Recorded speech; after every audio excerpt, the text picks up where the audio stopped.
자, 하나님 말씀 사사기 1장 1절로 5절까지입니다. 찾으신 분 아멘 하시겠습니다. 천천히 합독하십니다. 시작.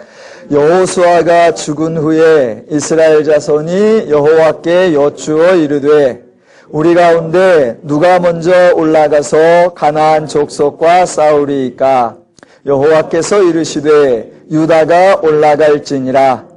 보라, 내가 이 땅을 그의 손에 넘겨 주었노라 하시니라. 유다가 그의 형제 시므온에게 이르되 내가 제비 뽑아 얻은 땅에 나와 함께 올라가서 가나안 족속과 싸우자. 그리하면 나도 내가 제비 뽑아 얻은 땅에 함께 가리라 하니 이에 시므온이 그와 함께 가니라. 유다가 올라가매 여호와께서 가나안 족속과 브리스 족속을 그들의 손에 넘겨주시니 그들이 베색에서 10,000명을 죽이고 또 베색에서 아도니 베색을 만나 그와 싸워서 가나안 족속과 브리스 족속을 죽이니. 아멘.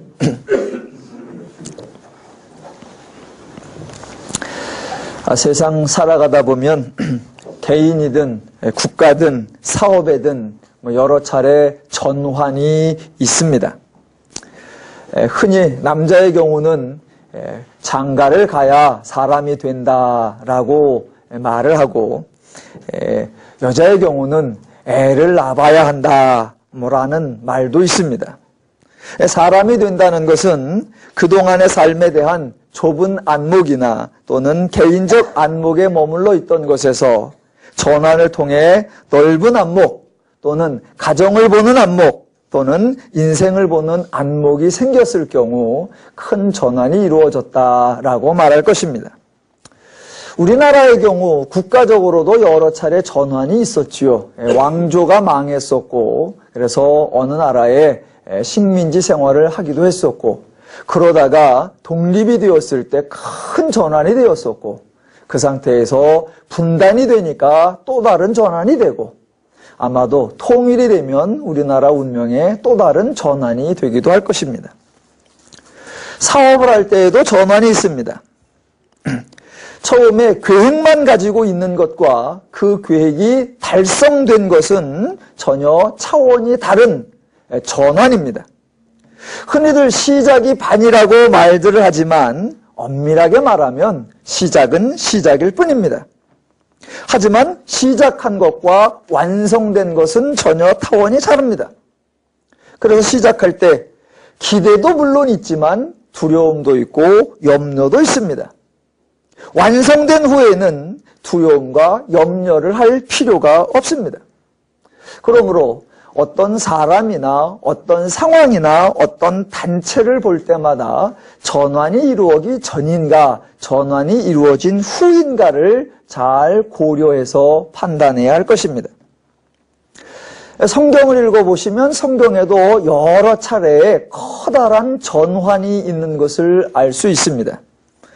가장 간단하게 보면 구약과 신약이 큰 전환입니다. 구약에는 예수가 오셔야만 하는 이유가 다양하게 설명되어 있고 신약에는 예수가 오신 결과에 대하여 묘사되어 있습니다. 만약 구약에서만 살펴보자 그러면 구약에도 큰 전환이 두세 번 있습니다. 가장 중요한 전환은 창조와 타락의 전환입니다. 창세기 1장, 2장에서 하나님이 창조하시어서 하나님과 인간이 서로 행복을 누리며 사는 아름다운 삶이 묘사되어 있습니다. 그러나 3장으로 넘어가면 인간이 타락하여 하나님을 무서워하면서 숨고 하나님은 그 인간을 찾으러 다니는 아주 슬픈 장면이 나옵니다. 인간의 삶에 있어서 참 비극적인 전환입니다. 구약에 나오는 또 하나의 중요한 전환을 고르라면 바로 여호수아서에서 사사기로 넘어가는 전환입니다. 창세기 12장에서 하나님이 아브라함을 부르시면서 약속하신 것이 땅을 주겠다, 민족을 주겠다, 복을 주겠다라는 것이었습니다. 그 약속의 시작이 창세기 12장이었고 완성이 여호수아 24장이었습니다. 그래서 창세기, 출애굽기, 레위기, 민수기, 신명기, 여호수아서에는 참으로 많은 사건들과 많은 말씀이 등장합니다. 하나님의 약속하신 것을 이루기 위하여 10가지 이적 사건이 나오고 시내산 사건이 나오고 광야 사건이 나오고 하나님의 가르침인 율법이 주어집니다. 이러한 과정을 거쳐서 장엄한 이야기가 드디어 여호수아에서 완성되는 겁니다. 여호수아에서 완성이 되었기에 이제 사사기부터는 계획이 아니고 과정이 아닙니다. 이미 하나님의 계획과 약속이 성취되고 완성됐습니다. 그렇다면 사사기에서 이스라엘 백성들은 하나님이 약속을 성취하신 그 땅에서 하나님의 가르침을 받은 백성으로 하나님의 은혜를 풍성히 누리는 그런 모습을 보여주었어야 합니다. 창조와 타락이 인간 삶의 비극적인 전환이었다면 여호수아서에서 사사기로의 전환은 하나님의 약속이 성취된 곳에서 행복을 누리는 인간의 축복된 전환이 되었어야 합니다. 성경의 전환이 된 증거는 제가 기독교의 가장 중요한 핵심은 하나님이 존재하신다는 것이요 하나님과 인간의 관계에서 언제나 하나님이 먼저 행하는 것이다 라고 설명을 드린 적이 있습니다. 그래서 성경을 읽어보시면 성경의 이야기들이 대체적으로 하나님이 사건을 주도하시는 모습으로 등장합니다. 하나님이 먼저 아브라함을 찾아오셨고 하나님이 먼저 하나님 자신을 알리셨고 하나님이 먼저 그 약속을 이행하시고 성취하십니다. 늘 하나님이 먼저 행하시기 때문에 창세기부터 여호수아서까지를 읽어보시면 인간이 하나님에게 질문하는 적이 거의 없습니다. 정확하게 말하면 인간이 질문을 할 이유가 없었습니다. 왜요? 하나님이 언제나 먼저 나타나시고 먼저 알려주셨기 때문입니다. 한번 잠깐만 돌아보시면 창세기에서 아브라함이 하나님께 질문한 적이 있나? 없습니다. 왜요? 질문할 게 없으니까. 내가 너에게 약속하는 땅으로 가라. 이 아들을 너에게 주리라. 이 땅을 주리라. 늘 하나님이 먼저 말씀해 주시니까 질문할 게 없습니다. 또 하나님이 모세에게 나타났을 때 모세가 하나님에게 질문하는 적이 별로 없습니다. 왜? 질문하기 전에 하나님이 다 말씀해 주시니까요. 물론 성경에 모세가 하나님 앞에 질문을 하는 적이 나옵니다. 질문했던 적이 있어요. 그런데 모세가 하나님께 질문한 것은 하나님이 알려주시지 않았기 때문에 질문한 것이 아니라 하나님은 알려주셨지만 모세가 못 알아들었기 때문이거나 하나님이 말씀하신 것을 믿으려 하지 않았기 때문에 질문했을 뿐입니다. 또 하나님은 광야에서도 가나안 지역에 대하여 이미 다 말씀해 주셨고 각 지파가 들어가야 할 땅도 다 분배해 주었고 가나안 지역에서 무엇을 어떻게 해야 하는지도 율법을 통해서 다 말씀해 주셨습니다. 그러니까 그동안도 인간이 하나님 앞에 질문할 필요가 없었고 그 모든 것이 완성된 이제 여호수아에서 사사기로 전환된 이후에 그 사사기부터는 하나님이 보여주고 하나님이 알려주고 하나님이 약속을 지키는 것이 다 이루어졌기에 큰 전환이 이루어졌기에 하나님이 새로운 일을 계획하시거나 하나님이 새로운 말씀을 하시는 장면이 없습니다. 여호수아와 사사기에는 큰 전환이 이루어졌구나라는 사실을 이해하시면서 오늘 1장부터 살펴보겠습니다.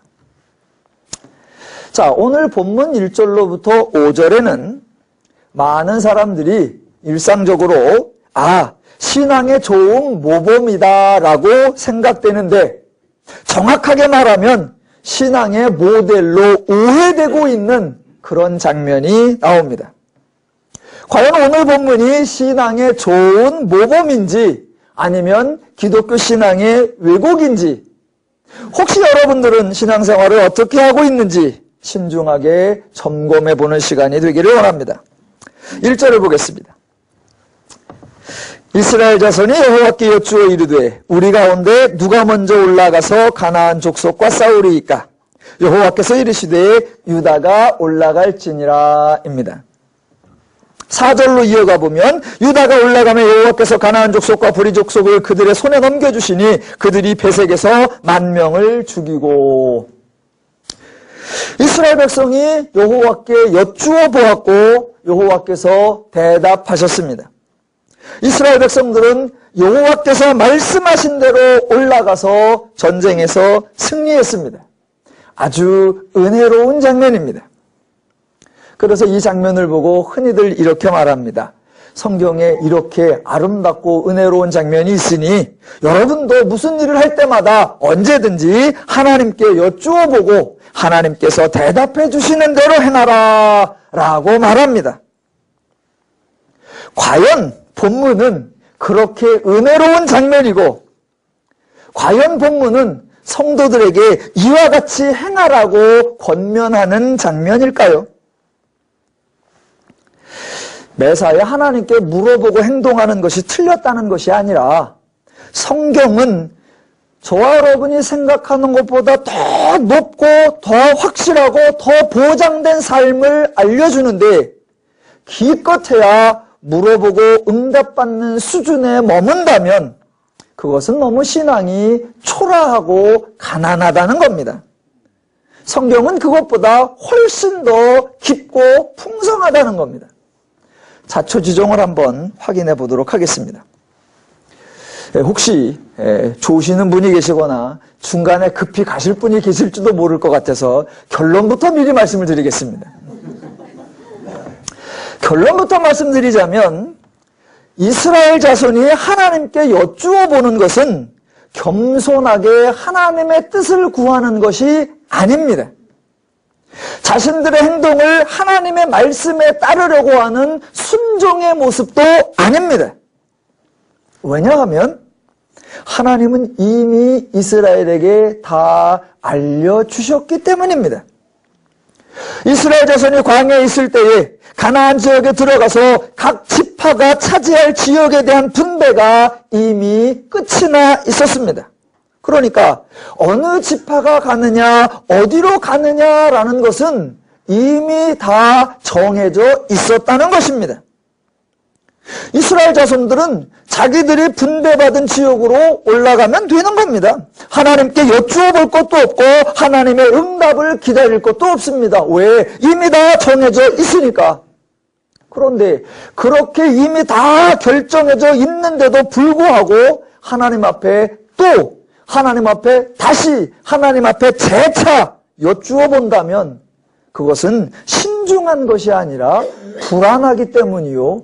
그것은 아주 세밀한 것이 아니라 하나님을 신뢰하지 못하는 것에 불과합니다. 조금만 더 자세하게 설명을 해보겠습니다. 여러분, 가나안이라고 하는 지역에는 넓은 지역이고 그 지역 내에 여러 족속들이 살고 있었습니다.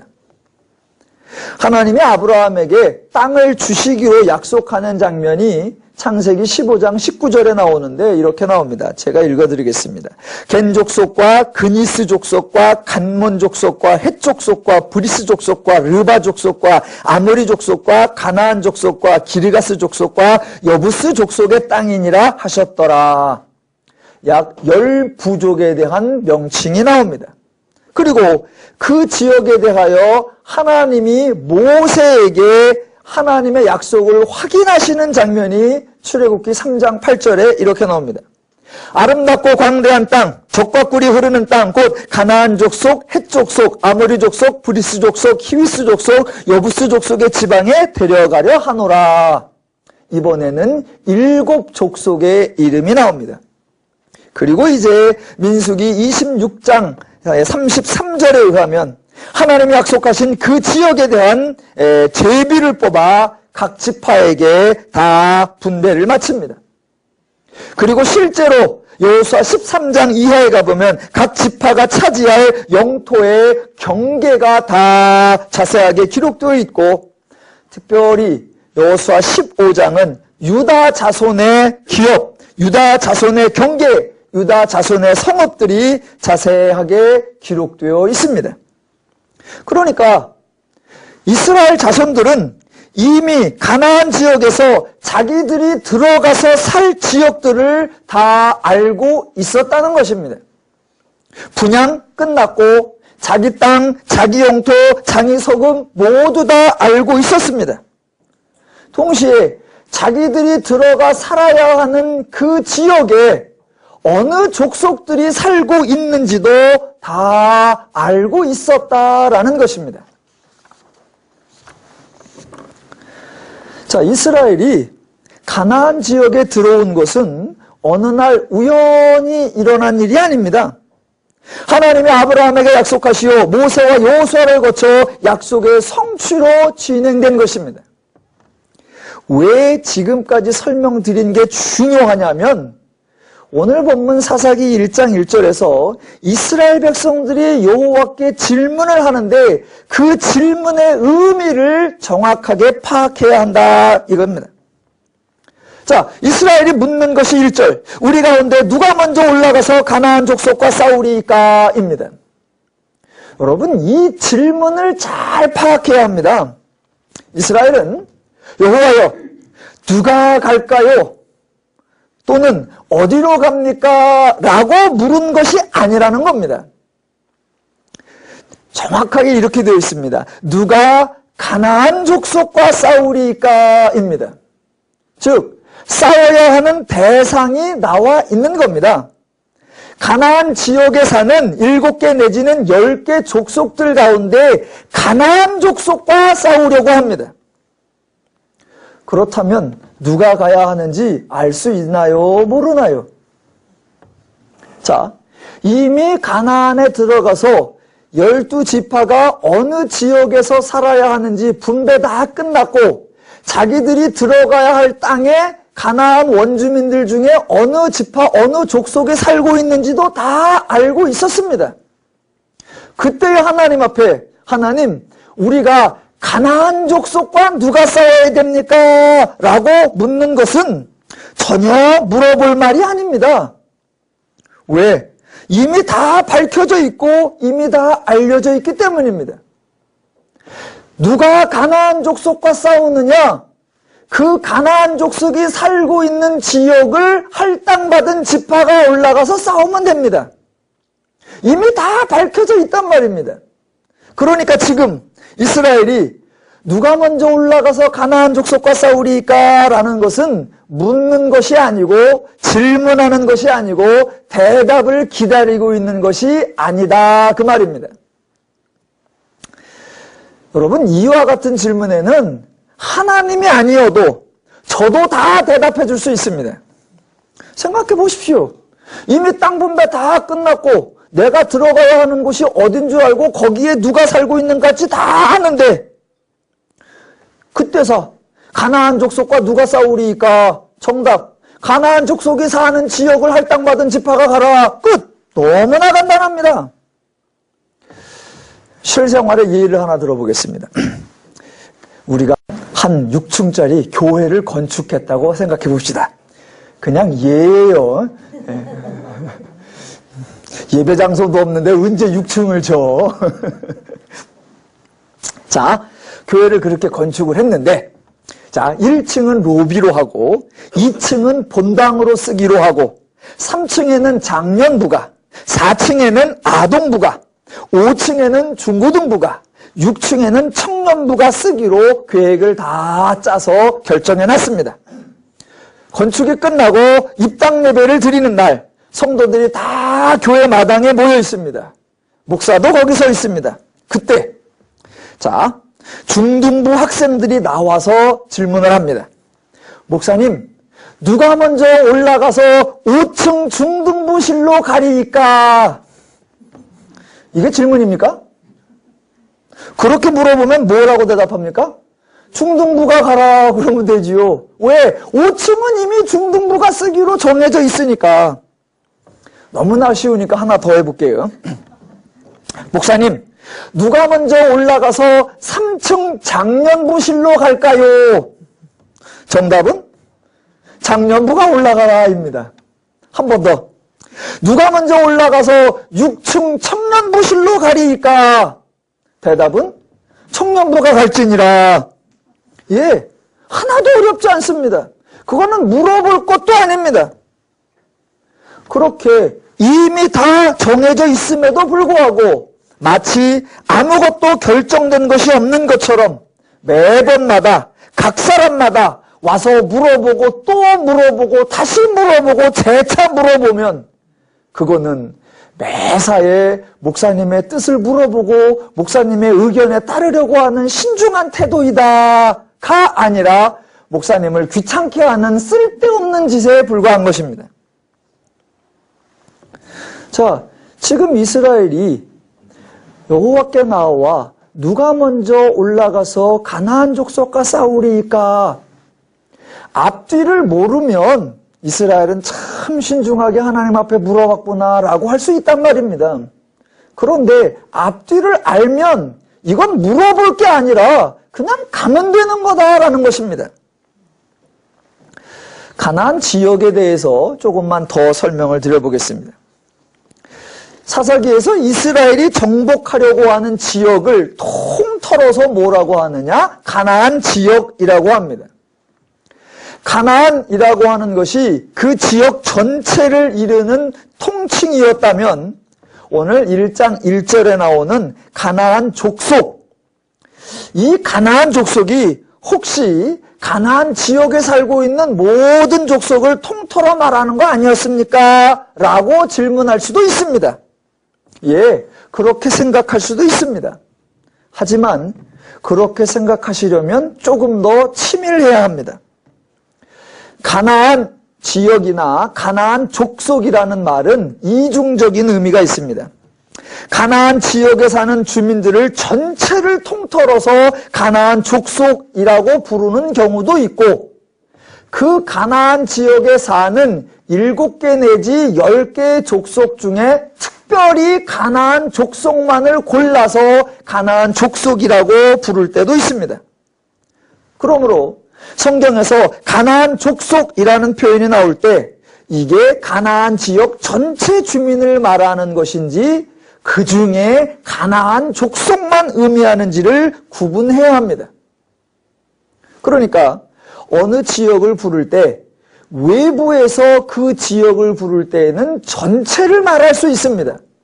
그런데 그 내부에서는 전체를 말하는 게 아니라 그 내부 중에 하나를 지명을 부르는 것이 옳습니다.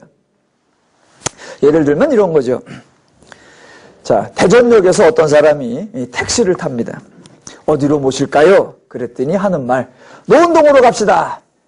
그러면 대전역에서 노은동 갑시다 라고 할 때는 어디를 말하는 거다? 노은지구를 말하는 겁니다. 노은지구를.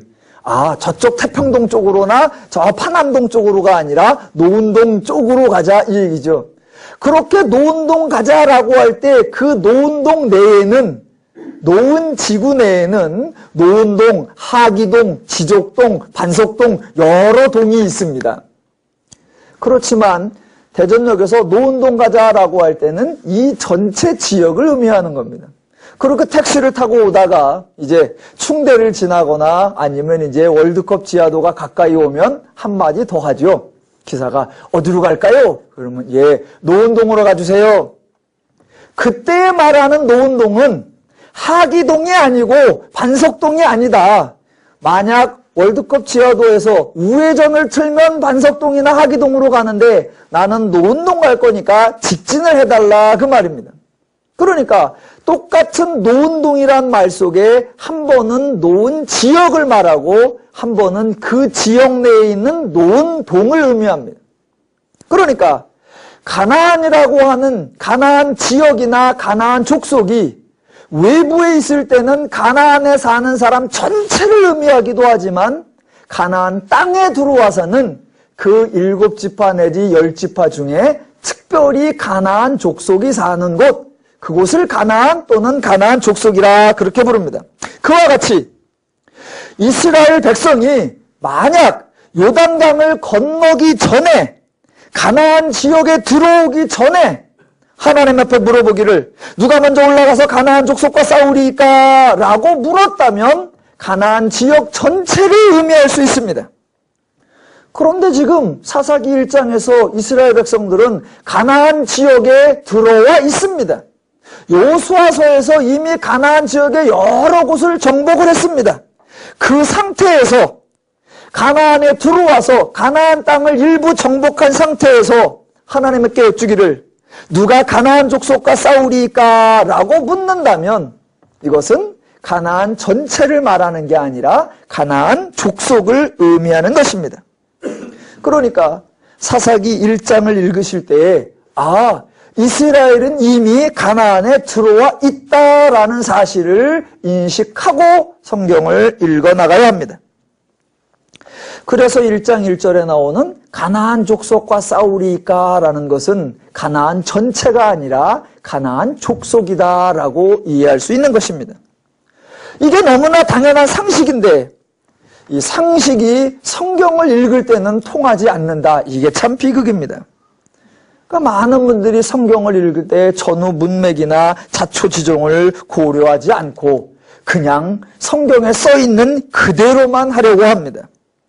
아니요. 성경을 읽을 때마다 성경에는 하나님의 일하심이 있고 전후가 있고 자초지종이 있고 계획과 성취가 있다. 그 흐름을 파악하시면서 읽으셔야 합니다. 제가 이렇게 조금 세밀한 부분까지 좀 깐깐하게 보는 그런 경향이 있습니다. 그러면 꼭 어떤 분이 저한테 그럽니다. 아유, 별걸 다 꼬치꼬치 따지네. 그럽니다. 그러면서 저에게 꼭 물어요. 혹시 목사님 대학교 때 뭐 전공하셨어요? 그럼 제가 그러죠. 예, 통계학 전공했습니다. 그러면 어쩐지. 아니요. 제가 꼼꼼해서 그런 게 아니고 통계학을 전공했기 때문에가 아니라 성경을 읽다 보니까 어떤 데부터 이게 말이 안 되고 어떨 때부터 이해가 안 되기 시작해서 세밀하게 관찰하다 보니까 그런 것들이 정확하게 파악이 되더라 그 말입니다. 저는 성도 여러분께서 성경을 모르는 것에 대해서는 아무런 불만이 없습니다. 왜? 어차피 성도가 직업이 목사가 아니잖아요. 성도는 성도이고 성도는 전공이 신학이 아니니까. 그래서 교회를 다니시는 거고 그래서 목사를 월급 주면서 쓰고 있는 거잖아요. 그래서 저는 성도님들이 성경을 모르는 거에 대해서는 별로 불만이 없어요. 다만 신학생들이 성경을 모르는 거에는 제가 불만이 많아요. 왜? 전공이잖아. 왜? 직업이잖아. 우리 신학생들은 또 우리 목회자들은 성도들보다 더 많이 읽고 더 많이 연구해서 성도들에게 바른 내용, 바른 말씀을 전달해야 하는 것이 책임이요 사명이라고 생각합니다. 신학생들 아멘. 아멘.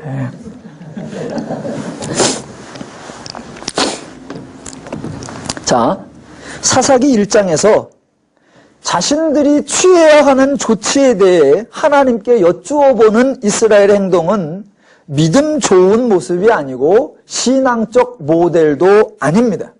도리어 불신앙의 극치요, 하나님의 일하심에 대한 무지몽매한 어리석은의 극치요, 빨리 벗어나야 하는 저급한 신앙의 극치요, 타종교에서나 흔히 볼 수 있는 미신적 신앙의 극치일 뿐입니다.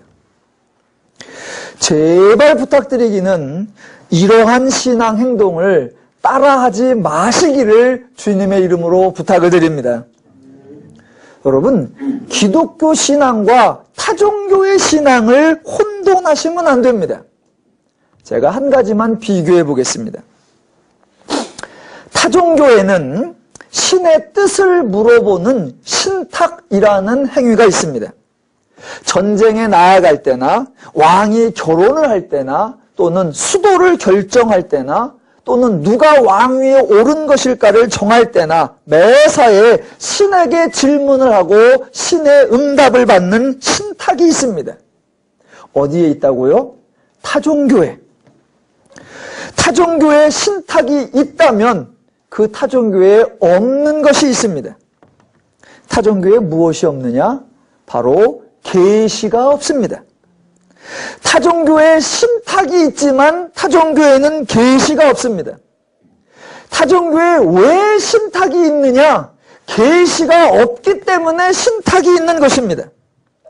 즉 타종교회에는 계시, 신이 미리 알려주고 신이 먼저 가르쳐주는 것이 없습니다. 그렇기 때문에 인간이 그때그때 물어보고 그때그때 대답을 받아야 하는 신탁이 있게 되는 겁니다.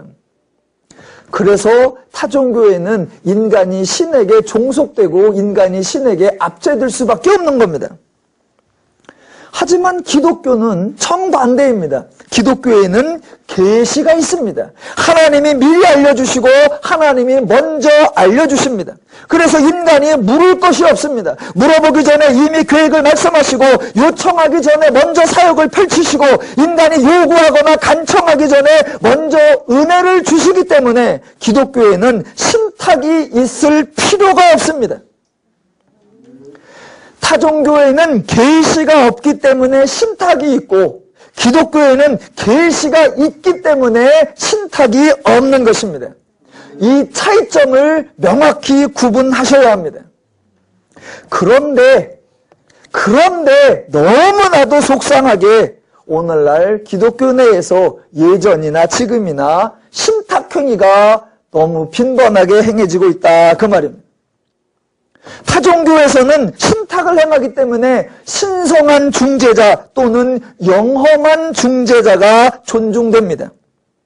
그러니까 타종교에서는 일반인들이 그 종교 중재자에게 영향력에 잡힐 수밖에 없습니다.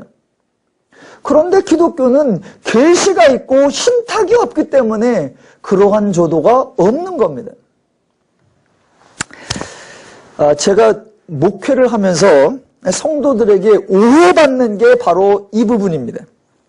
여러분, 계시가 있는 것이 기독교의 특징이기 때문에 저는 그 계시를 가르치는 일에 집중을 했습니다. 대신 기독교는 신탁이 없기 때문에 신탁을 행하려고 하지를 않았습니다. 그래서 성도 중에 어떤 분이 저에게 와서 무엇인가 좀 기도해 주세요 또는 결정해 주세요 라고 신탁적 행위를 요청하면 저는 안 해주고 본인이 하십시오 라고 했습니다. 혹시 저에게 와서 신탁적 의미로 안수를 해달라고 하면 제가 그랬습니다. 기독교는 그러는 거 아니야. 목사님께서 대신 이것 좀 알려주세요. 그러면 제가 그랬습니다. 교회에서 이러시면 안 됩니다. 왜? 기독교는 계시의 종교지 신탁의 종교가 아니기 때문에 제가 그렇게 했습니다. 그랬더니 사람들이 저한테 말하기를 목사가 성도의 삶에 무관심하다라고 합니다. 아니요. 혹시 왜 교회에서, 왜 기독교에서 목사들이 권위적이냐라고 목사의 권한을 비난하고 싶으시면 목사를 비난하기 전에 목사가 권위를 부리도록 성도 스스로가 목사에게 의지하려고 하는 현상을 없애버려야 합니다. 성도도 목사에게 의지하려는 현상을 없애야 되고 목사도 성도가 의지하려고 들 때에 목사 스스로 그 영향력을 끊어내려고 애써야 합니다. 여러분, 성도들이 목사에게 막 의지하고 목사를 이렇게 좀 영향력 아래 있으려고 할 때 목사가 그거 자연스럽게 받아들이면 너무 쉽고 편합니다. 그걸 끊어내는 게 훨씬 더 어렵습니다. 그런데 그거 끊어내려고 무지하게 애를 썼고 어느 성도도 저의 영향력 아래에 거하지 못하게 하려고 애썼습니다. 그랬더니 돌아온 얘기가 뭐냐? 목사가 너무 이기적이다. 목사가 너무 개인적이다. 목사가 성도를 돌보지 않는다 였습니다. 성경을 가르쳤더니 목사가 성경만 가르친다 그럽니다. 그럼 뭘 가르칠까? 불경을 가르칠까요? 5월달부터는 코란반을 개강하겠습니다.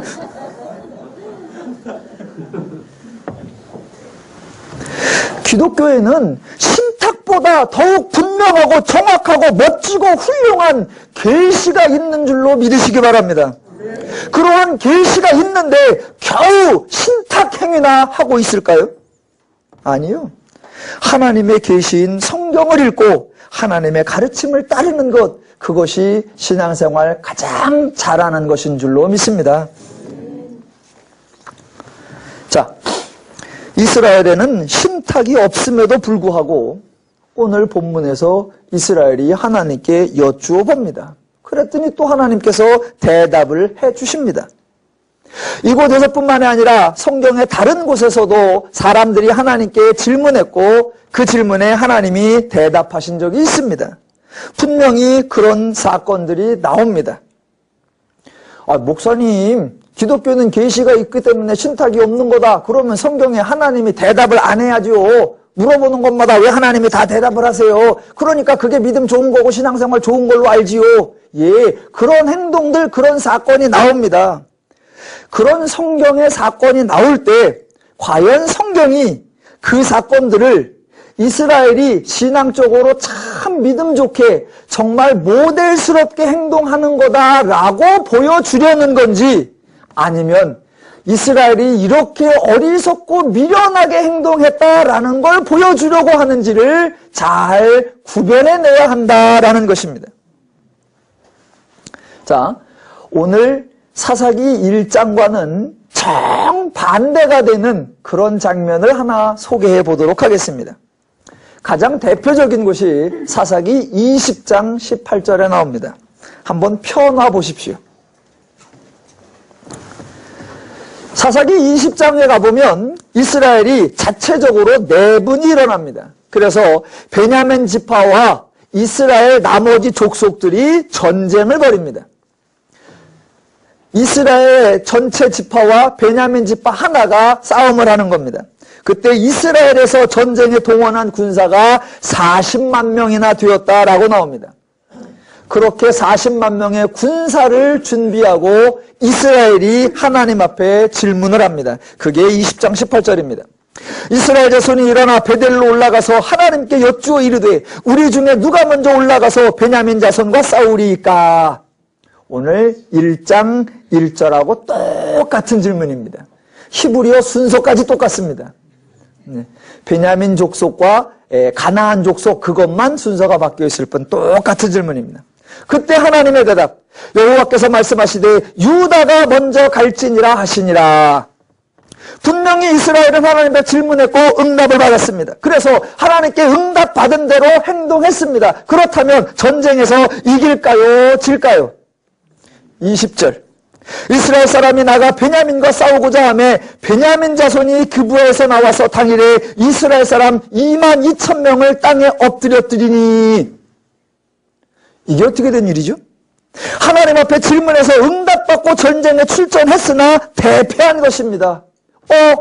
하나님 앞에 물어봤고 하나님의 응답을 받고 나갔는데, 그랬는데 나가서 진 겁니다. 이런 걸 보고 전문 용어로 뭐라고 하느냐? 아작났다 그러는 겁니다. 응답받고 나갔는데 몇 명이 죽었다고요? 18,000명. 한 번만일까요? 아니요. 23절. 이스라엘 자손이 올라가 여호와 앞에서 점을 들어 울며 여호와께 여쭈어 이르되 내가 다시 나아가서 내 형제 베냐민 자손과 싸우리이까? 여러분, 성경을 읽어보면 오늘날 우리하고 행하는 짓이 똑같아요. 보세요. 한 번 응답받아 나갔는데 졌다. 그러면 두 번째 할 때는 어떻게 한다? 이전하고 똑같이 한다. 더 강도를 세게 한다. 강도를 세게 하죠. 그래서 처음엔 나가서 질문해보고 두 번째는 어떻게 한다? 저물도록 뭐하며? 울며입니다. 울며. 그래서 불쌍한 표정을 지으면서 하나님 앞에 질문했습니다. 그랬더니 또 응답이 옵니다. 여호와께서 말씀하시되 올라가서 치라 하시니라. 얼마나 신이 났겠습니까? 그러니까 응답받은 대로 당장 행동에 옮깁니다. 그랬더니 24절. 그 이튿날에 이스라엘 자손이 베냐민을 치러 나아가매 베냐민도 그 이튿날에 기브아에서 기드를 치러 나와서 다시 이스라엘 자손 18,000명을 땅에 엎드렸으니 다 칼을 빼는 자였더라. 분명히 여호와께 질문했고 여호와께 응답받고 전쟁에 나갔는데 또 졌습니다. 한두 명 죽은 게 아닙니다. 제가 숫자를 잘못 말했네요. 첫 번째 전쟁에서 몇 명이 죽었다? 22,000명이 죽었고, 두 번째 전쟁에서 몇 명 죽었다? 18,000명 죽고, 전쟁 두 번에서 4만 명이 죽었습니다. 어떻게 된 거죠? 하나님 앞에 질문했죠? 하나님 앞에 응답받았죠? 응답받은 바로 행한 건데, 지는 정도가 아니라 자그마치 4만이 죽었습니다. 준비를 몇 명을 했다? 40만 명이 준비했다. 10분의 1이 나가 죽은 겁니다. 어마어마하게 대패한 거예요. 두 번씩이나 응답받고 나갔는데 이게 얼마나 심각하냐. 자, 여호수아서에 보면 이스라엘이 가나안에 처음 들어올 때 여리고성에서 승리했었습니다. 그러자 너무 신나갖고 아이성을 정복하러 갈 때 하나님 앞에 묻지 않고 자기들끼리 전략을 짜서 공격하러 갔습니다. 그래서 아이성에서 이스라엘이 패합니다. 자기들 멋대로 전략을 세워서 아이성에 갔을 때 패하는데, 그렇게 패할 때 몇 명이 죽냐? 불과 성경의 기록에 하면 60명 정도가 죽었다라고 기록되어 있습니다. 아니, 자기들 멋대로 나가서 싸워서 패할 때도 겨우 60명 죽었는데, 사사기 20장에서 두 번씩이나 하나님 앞에 질문하고 응답받고 출전했는데 패배, 그것도 대패, 그것도 4만 명이나 목숨을 잃는 대패였습니다. 여러분, 사사기 20장을 읽어보시면 여러분 뭐라고 말씀하시겠습니까? 아, 하나님이 응답하셔도 틀릴 때가 있구나 라고 하실 겁니까? 하나님의 말씀대로 행동해도 실패할 때가 있어 라고 하실 겁니까? 제발 성경의 어느 한 부분이나 어느 한 사건만 보고 이렇구나 저렇구나 라고 생각하셔도 안 되고 말하셔도 안 됩니다. 성경의 흐름을 알아야 하고 하나님의 일하심을 알아야 합니다. 하나님은 감추시는 분이 아니라 이미 먼저 알려주시는 분이니까 앞뒤를 살피고 자초지종을 살펴서 성경이 무엇을 말하려고 하는지를 정확히 이해해야 합니다. 두 가지를 다시 한번 비교해 보겠습니다. 사사기 1장만 보면 하나님 앞에 물어보았고 하나님이 응답하셨고 그대로 행해서 가나안 족속을 이겼다. 그랬으면 됐지. 뭐 땅을 미리 받았으니 물어볼 것이 없었다는 둥, 또 가나안 족속은 전체가 아니라 그 중에 사는 일부라는 둥, 뭐 그런 거 따지냐. 물어보고 응답받고 가서 이겼다. 그럼 됐잖아 라고 말할 수 있습니다. 사사기 1장만 보면.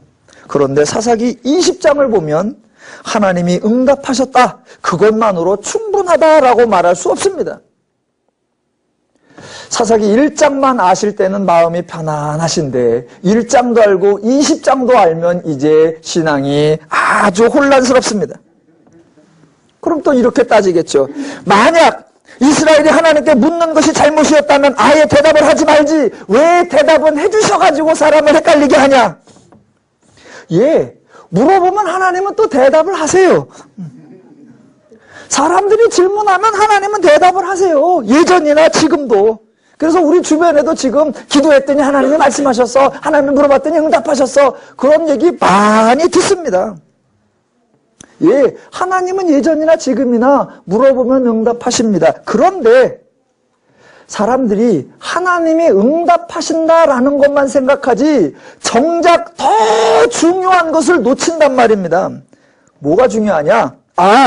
질문하면 대답해 주신다라는 것보다 더 중요한 것은 질문하기도 전에 먼저 말씀하여 주셨다라는 것이 더 중요한 것입니다.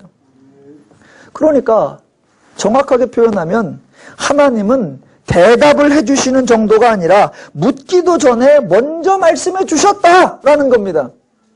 그렇다면 저와 여러분의 신앙생활이 이제사 물어 응답받아야 하는 건지 아니면 이미 벌써 나와 있는 것을 알고 묻지 않아도 되는 신앙생활을 해야 되는 건지, 뭐가 훨씬 수준 높고 뭐가 훨씬 차원 높고 뭐가 훨씬 하나님 성도다우냐라는 것입니다. 여러분, 시험 답안지가 나와 있는데 답안지 손에 들고 질문하시겠습니까? 만약 답안지를 손에 들고 있는데 그래도 모르니까 물어봐야지 라고 물어봅니다. 그래서 상대에서 답변이 옵니다. 그 답이 맞았는지 틀렸는지를 뭘 보고 확인해요? 답안지. 그렇다면 뭘 차라리 보는 게 낫다? 답안지. 그런데 답안지는 받아서 주머니에 넣어놓고 답이 뭐예요? 답이 뭐예요? 답이 뭐예요? 매번 묻는단 말입니다.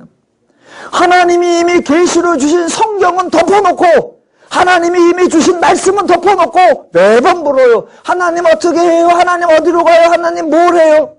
하나님이 대답하시죠. 이렇게 하라 저렇게 하라 이렇게 하라. 그 대답이 맞는지 어떻게 확인한다? 다시 성경으로 와야 돼요. 그 대답이 성경에 없는 것이면 말짱꽝입니다. 그렇다면 매번 물어보는 게 낫다? 차라리 성경을 읽는 게 낫다? 예, 하나님이 주신 계시에 집중하고 하나님이 주신 말씀에 집중하고 하나님이 미리 알려주신 진리에 집중하는 것, 그것이 옳은 것입니다. 조금만 더 해보겠습니다. 다양한 예를 들어드리지 않으면 여러분이 또 에휴 저렇게 또 말할 수도 있지만 안 그럴 수도 있어 그럴까봐 하나 증거를 더 대보겠습니다. 또 성경에 나오지 않는 얘기를 하면 말은 다 지어낼 수 있어 그럴까봐 또 성경에 나오는 것으로 해보겠습니다. 여러분, 다윗이라고 하는 사람이 있습니다. 그런데 다윗이 성경에 처음 등장하는 게 언제냐면 사무엘이 사울의 뒤를 이어 이스라엘의 왕을 기름 부으려고 이새의 집에 올 때, 그때가 다윗이 처음 등장하는 장면입니다. 그러니까 원래 사무엘은 다윗을 찾으러 온 것이 아닙니다. 이새의 집에 왔다가 첫째 아들부터 안 되고 그래서 끄트머리 겨우 걸린 게 다윗입니다. 그러니까 하나님과 다윗의 관계에서 하나님이 먼저 다윗을 찾아온 겁니다. 다윗이 들판에서 나는 장차 이스라엘의 왕이 되겠다 그런 비전을 품은 적도 없고 하나님이여 저에게 이스라엘의 왕으로 세워주십시오 라고 기도했던 적도 없습니다. 다윗은 나라에 대한 왕에 대한 아무런 개념 없이 그저 양이나 치고 있을 때에 하나님이 먼저 다윗을 찾아오셨고 하나님이 먼저 다윗에게 이스라엘의 왕이 되게 하겠다고 약속하셨습니다. 자, 그렇게 하나님이 약속하셨으면 다윗은 분명히 왕이 될 것입니다. 그렇지만 양을 치다가 느닷없이 기름 부음을 받은 다윗의 입장에서는 네가 이스라엘의 왕이 될 거다 이 소리가 뭐로 들리느냐? 자다가 봉창 두드리는 소리로 들립니다. 왜? 자기는 그동안 양이나 치던 자였는데 느닷없이 선지자가 와서 네가 이스라엘의 왕이 된다. 실감이 나지 않습니다. 그런데 우연찮게 골리앗은 이겼습니다. 이것 봐라. 뭐가 될래나 보다. 아니요. 그 다음부터 일이 꼬이기 시작합니다. 사울왕이 자기를 죽이려고 듭니다. 결국 이리저리 도망다니는 신세가 됩니다. 왕이 된다는 거 말짱 꽝이 되어버릴 것 같습니다. 이제는 왕은 고사하고 자신의 신분을 철저히 감추고 도망다녀야 하고 노출되면 안 되는 상황입니다. 그렇게 도망다니던 중에 블레셋이 그일라 지방을 쳐서 백성을 괴롭히는 사건이 나옵니다.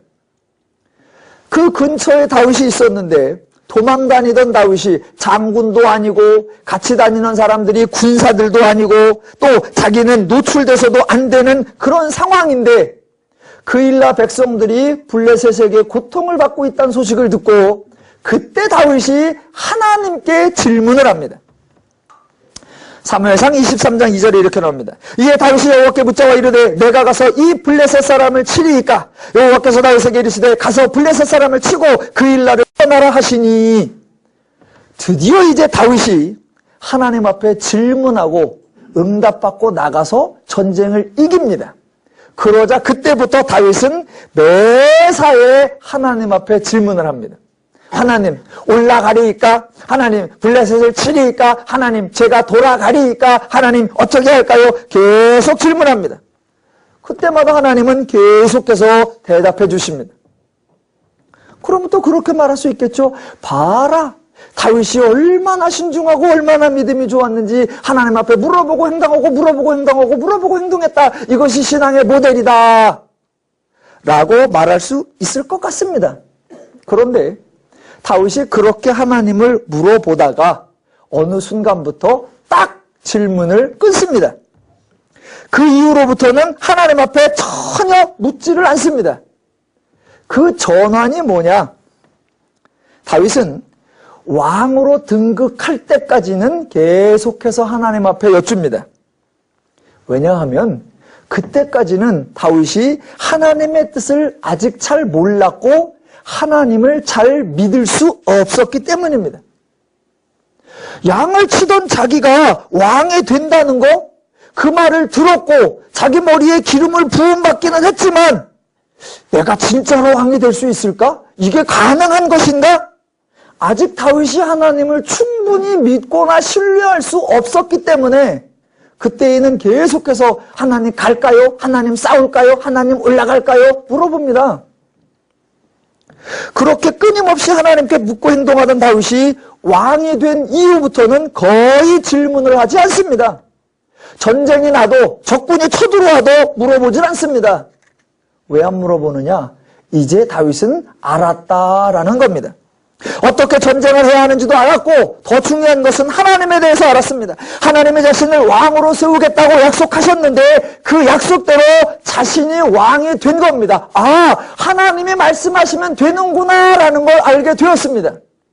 그리고 왕이 되었을 때 다윗이 하나님 앞에 이런 얘기를 합니다. 하나님, 제가 이제 저는 이런 상하궁에 백항목 궁에 사는 게 너무 호화롭고 하나님은 천막에 있으니 너무 송구해서 하나님을 향하여 성전을 지어드리겠습니다. 그때에 하나님께서 다윗에게 이런 약속을 하십니다. 사무엘하 7장 11절. 전에 내가 사사에게 명령하여 내 백성 이스라엘을 다스리던 때와 같이 아니하게 하고 너를 모든 원수에게서 벗어나 편히 쉬게 하리라. 여호와가 또 네게 이르노니 여호와가 너를 위하여 집을 짓고 네 수완이 차서 네 조상들과 함께 누울 때에 내가 네 몸에서 날 네 씨를 네 위에 세워 너의 그의 나라를 견고하게 하리라. 라는 하나님의 말씀을 다윗이 듣게 됩니다. 처음에 자기가 왕이 된다는 말을 할 때는 못 믿었는데 그 못 믿었던 것이 실제로 되는 것을 경험하고 나서는 아, 하나님이 약속하시는 건 되는구나라는 걸 알게 됩니다. 그렇게 하나님을 알게 되고 하나님을 믿게 된 후부터는 다윗이 하나님께 질문을 한다 안 한다? 안 한단 말입니다. 다윗만 질문을 안 하는 것이 아니라 저와 여러분도 질문 안 해도 이 일이 어떻게 될지 다 알 수 있습니다. 제가 여쭤보겠습니다. 하나님이 다윗에게 내가 너로 하여금 네 집을 견고하게 하고 내 수완이 다 찰 때까지 살게 하고 네가 수완이 다 차서 죽으면 내 뒤에 씨가 나서 그 씨로 하여금 나라를 또 세우게 하리라 라고 약속 다 해주셨습니다. 자, 이제 여러분에게 질문해 보겠습니다. 다윗은 전쟁에 나가면 이긴다 진다? 당연하지요. 다윗은 전쟁터에서 객사한다 안 한다? 안 하죠. 다윗의 나라가 다윗 때에 망한다 안 망한다? 안 망하죠.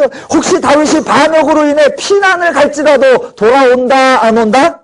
다 돌아온다. 혹시 다윗의 신하 중에 반란을 일으켜도 반란자가 왕이 될 수 있다 없다? 없다. 이제 다윗은 하나님께 특별히 물어볼 게 있다 없다? 없습니다. 다 알아. 왜? 하나님이 알려주셨기 때문에. 그래서 물어보는 게 없습니다. 지금 속으로 진짠가? 성경을 읽어보세요. 그러니까 성경에 한동안은 다윗이 매사에 하나님께 묻고 대답하고 하더란 말입니다. 그런데 딱 지나가면 아예 묻는 게 없습니다. 그 전환이 뭔가를 잘 분별하셔서 우리가 그 이전의 신앙을 따라가야 하는지 그 이후의 신앙을 따라가야 하는지 성경이 어떤 신앙을 우리에게 모델로 보여주려고 하는지를 분별하셔야 한다 그 말입니다. 그냥 단순하게 하나님께 묻는 것 그게 신앙이고 하나님께 묻지 않는 것 그게 불신앙입니다 라고 말해서는 안 됩니다. 다윗이라고 하는 동일한 사람인데 한때는 묻더니 한때는 묻지 않는다. 여러분, 동일한 사람일지라도 어렸을 적에는 부모에게 물어야 하고 장성한 후에는 부모에게 이제 묻지 않아도 되어야 합니다. 그래야 이 사람이 성장했구나라는 것을 알 수 있는 겁니다. 다윗이 처음에는 물어봤지만 나중에는 안 물어봤으니까 다윗이 신앙이 성숙한 거구나. 뭐 그렇게도 볼 수 있습니다만 더 엄밀하게 말하면 그거는 신앙이 성숙한 거는 맞지만 조금 안타까운 겁니다. 왜? 처음부터 그렇게 알았어야지요. 하나님이 다윗을 불러서 기름 붓는 그 순간부터 다윗은 이제 태평해야죠. 사울, 네가 아무리 날 죽이려 그래도 난 안 죽어. 왜? 하나님은 나를 왕으로 세운다고 했으니까. 그래서 도망 다니면서도 두려워할 게 아니라 웃을 수 있고, 피해 다니면서도 걱정할 게 아니라 기다릴 수 있고, 그럴 때마다 조마조마 해가지고 하나님 어떻게 된 거예요? 지금 일이 왜 이렇게 꼬여요? 하나님 뭐가 어떻게 된 거예요? 그럴 거 없이 하나님의 때에 하나님이 나를 왕으로 세우겠지. 그 하나님을 처음부터 알았다면 매사에 그러한 평안함과 자유로움과 안식이 있었을 것입니다. 다윗은 죽을 수가 없지요. 왕이 될 때까지. 사고가 나서 전쟁에서 죽을 수가 없죠. 왜? 내 수한이 다할 때까지 산다고 그랬으니까. 쿠데타가 일어날 수 있죠. 그러나 걱정 없죠. 왜? 내 씨가 나와서 그로 하여금 나라를 이루게 하리라 라고 말씀하셨으니까. 하나님은 다윗이 묻기 전에 다 알려주셨기에 다윗은 물어보기 전에 다 알고 있었어야 하고 다 알고 있기에 특별히 물어볼 것도 없었어야 합니다. 하나님의 약속, 하나님의 말씀, 하나님의 계시를 알면 매사에 이래야 할까 저래야 할까 그런 걸 고민하는 게 아니라 내가 성경을 더 읽어야겠다. 내가 성경을 더 알아야겠다. 그 성경을 읽고 성경을 아는 일에 집중하는 것, 그게 올바른 신앙생활입니다. 마지막 정리하겠습니다. 기독교는 계시의 종교임을 아셔야 합니다. 즉 하나님은 이미 알려주시고 하나님은 이미 가르쳐 주셨다는 겁니다. 저와 여러분이, 저도 마찬가지, 여러분도 마찬가지 일상생활에서 결정해야 할 많은 순간들이 있습니다. 어떻게 하시겠습니까? 매번 하나님 이건 어떻게 해야 되죠? 저건 어떻게 해야 되죠? 기도하시겠습니까? 아니면 목사님 저는 기도해도 전 응답이 안 와요. 영역 있으신 목사님이 대신해 주세요 라고 저에게 부탁하시겠습니까? 근데 미리 아십시오. 저는 그런 부탁 잘 안 받아줍니다. 그럼 어떻게 합니까? 평상시 본인이 성경을 읽으시고 성경을 통해서 하나님의 심정과 마음과 원리를 아셔야 합니다. 그래서 매 순간마다 그 하나님의 마음과 심정과 원리로 결정하시고 따르시면 되는 것입니다.